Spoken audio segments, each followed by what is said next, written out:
যে ভাই টিয়া পাখি, তুইও পাখি আমিও পাখি, তোর দুইটা ডানা আছে আমারও দুইটা ডানা আছে, তুই কেন বন্দি আমি কেন উন্মুক্ত?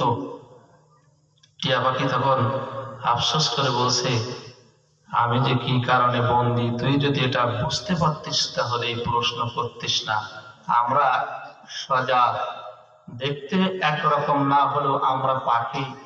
আমি বন্দি এই কারণে, শুধুমাত্র আমি কথা বলি বলি, তুই বলিস না, এই কারণে আমাকে খাঁচার মধ্যে বন্দি করে রেখেছে 16 বছর। তোমরা যারা বলেছো আল্লামা দেলোয়ার হোসেন সাঈদী রাহিমাহুল্লাহ অন্যায় না করলে জেলের মধ্যে কেন গেল, অমুক অমুক আলেমরা কেন গেল, মামুনুল হক কেন গেল,